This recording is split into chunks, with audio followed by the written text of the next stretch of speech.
Bienvenidos a Brujas y Algo Más, este espacio pensado para hablar de nosotras, de las que somos un poco brujas, de las que tenemos cierta magia, de las que somos reales y de las que quizás no tanto. No es noche esta de ahogarse, luna llena, reacia, río bajo luz suave, acuosas nieblas bajan, tupidas como redes, cuyos dueños reposan, traduciéndose en vidrio, lúcido, mientras flotan las torres del castillo. Y hacia mí, hiriendo el rostro del silencio, ascienden sus miembros poderosos y álgidos, el pelo grave, más que mármol y cantan de un mundo más amable. Y que ninguno, estos cantos hermanas sobrepasan al oído gastado que aquí en el campo escucha. Bajo el orden impuesto, la armonía caduca, el orden que vosotras, sitiáis con nuestras voces, vivís entre las rocas. De oníricas promesas, de refugio, de día, bajáis de la presa, de las altas ventanas, peor que vuestro enloquecido canto mudez, la voz. De vuestro fondo llama, embriaguez del abismo, oh río, veo tu larga y honda línea argentina, esas diosas de paz, piedra y piedra me abismas. Su obra es considerada una de las más extraordinarias piezas de la poesía del siglo pasado. Esa aproximación al dolor, a la enfermedad mental y, claro, al sufrimiento, la han convertido en una de las máximas exponentes de un género tan difícil como el confesional, que ella ha sabido plasmar de una manera brillante en sus durísimos versos. Y hoy, aquí, en este canal, en nuestro espacio, conoceremos a Sylvia Plath, la poeta ganadora del primer premio Pulitzer póstumo. Sylvia nació en el año 1932 en la ciudad de Boston y llegaría a ser una de las poetas más importantes de la literatura americana. Y a través de su escritura tan profunda, tan sufrida e incluso oscura, ella le hablaría, le gritaría, podríamos decir, al mundo sobre el dolor y la enfermedad. Sus padres eran ambos profesores universitarios y de ascendencia alemana, y ya desde niña Sylvia se destacó por esa forma de ser sumamente aplicada y perfeccionista. Ella escribía, tocaba el piano y en el colegio acumulaba matrículas de honor por su rendimiento académico. Y cuando tenía tan solo 8 años, ella publicó su primer poema en una revista de Boston, y a partir de ese momento, ella vivió impulsada por su vocación literaria. Pero en 1940, su padre, quien jamás quiso tratarse la diabetes que padecía, fallece. Aquella muerte prematura destrozaría por completo a Sylvia, quien a los 9 años se vería sumida en su primer depresión. Y durante su proceso de duelo, ella tuvo que enfrentarse a dos grandes heridas. Por un lado, el dolor que le producía el haber sido traicionada por su padre al haber muerto, aunque su relación no había sido tan fácil, ya que él era un hombre muy autoritario. Y, por otro lado, los conflictos con su madre, a quien ella siempre echó en cara que no llorara en público la pérdida de su esposo. Y Sylvia, al igual que muchas otras escritoras en su adolescencia, comienza a escribir su diario personal, algo que mantuvo durante toda la vida. Ese diario, Sylvia Plath, comienza a cuestionar su rol de mujer en una sociedad que esperaba que se convirtiera en una madre sumisa como la suya, algo que se oponía visceralmente con su intención de ser una feminista radical. Ella escribió: "Mi tragedia es haber nacido mujer". Ya en la universidad, cuando cursaba su primer año en Smith, intenta suicidarse por primera vez, motivo por el cual es ingresada en la institución psiquiátrica McLean, donde fue tratada con electroshock. Tras este episodio, ella se levanta y consigue terminar el curso con honores, dejando ese difícil y oscuro momento atrás, que ella confiaba en que no se volvería a repetir jamás. Pero sin embargo, poco después le diagnostican depresión clínica, patología que sufriría en diversas ocasiones a lo largo de su vida.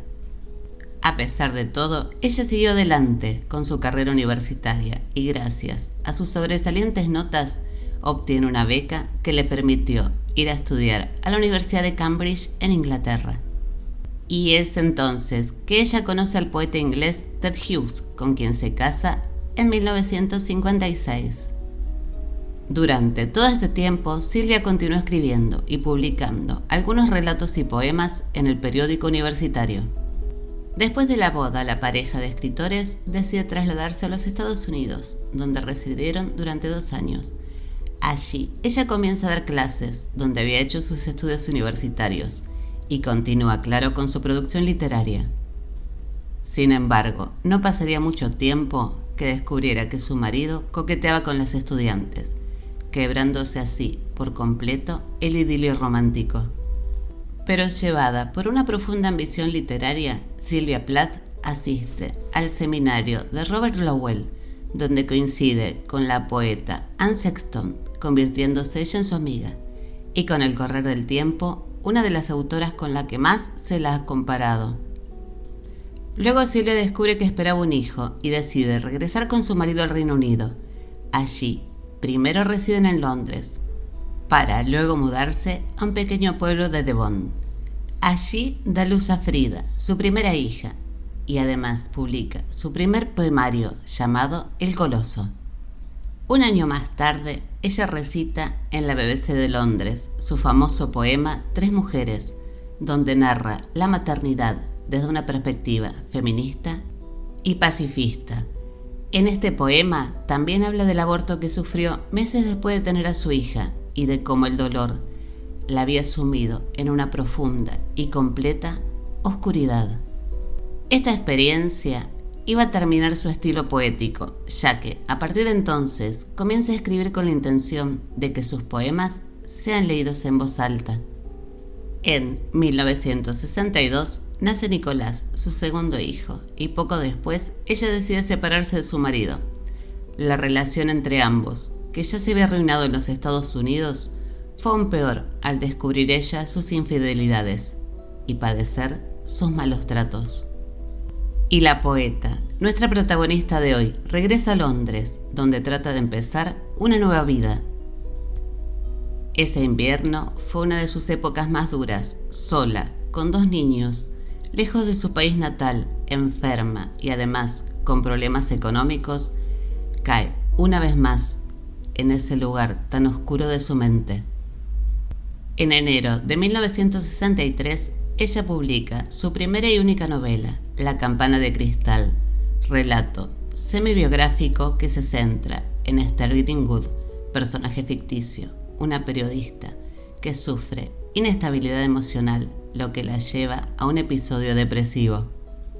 La primera edición es publicada con el seudónimo Victoria Lucas, pero poco después ya se publicaría firmada con su verdadero nombre. Pero, y solo un mes después de publicado el libro, en una helada mañana de febrero, las dificultades y lo difícil de la vida la vencieron. Ella se despertó, preparó el desayuno para sus hijos y luego se quitó la vida, abriendo la llave de gas y metiendo la cabeza dentro del horno. Y es tristísimo saber que Sylvia Plath no tuvo el apoyo, ni los recursos, ni las personas necesarias para curar su salud mental. Ella fue abatida por la depresión, contra la que había luchado desde su juventud. Tras su muerte, su ex esposo adquiere los derechos de su obra y se convierte así en el editor de su legado literario.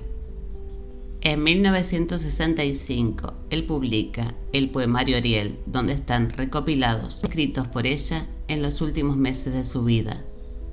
Ariel se considera la obra maestra de Sylvia Plath por sus profundas reflexiones sobre tener roto el corazón, por la creatividad y la brutal honestidad con la que ella expresa todo su dolor. Y en ese libro aparecen los famosos poemas Daddy y Lady Lazarus, con el que ella habla sobre el suicidio y hace un homenaje a la supervivencia. Y es ese grupo de poemas que marca un punto de inflexión, convirtiéndola en una de las máximas exponentes del género confesional. En los años siguientes, Ted Hughes continúa publicando sus poemas y además de una colección de cuentos, fragmentos de sus diarios y ensayos escritos por ella. Muchos lo han acusado, y probablemente con razón, de haber no solo utilizado la obra de Sylvia en su propio beneficio, sino además de haberla censurado. De hecho, lo primero que él hace al adquirir los manuscritos es destruir el último de sus diarios, donde la autora narraba el tormentoso matrimonio que ellos compartieron. Es a partir de la década del 80 donde se comienza a estudiar su obra desde una perspectiva crítica, feminista y de género. En 1982 se le otorga el Premio Pulitzer de Poesía por su obra compilada en poemas completos, siendo, como dijimos al comienzo, la primera autora en recibirlo de manera póstuma. Y poco después se publica la edición casi completa de sus diarios. Y a pesar de su prematura muerte y el haberse perdido parte de su trabajo, Sylvia Plath está considerada una de las más extraordinarias poesías del siglo XX, y es por eso que sus poemas se continúan leyendo, recitando e interpretando, como el eco de la voz de una mujer que supo expresar de la manera más descarnada y honesta el significado del dolor. Y espero que este episodio les haya gustado tanto como a mí. Y no te olvides que puedes dejar tu comentario si querés sugerir las próximas protagonistas. Muchas gracias a todos por escucharme y nos vemos el domingo en Brujas y algo más.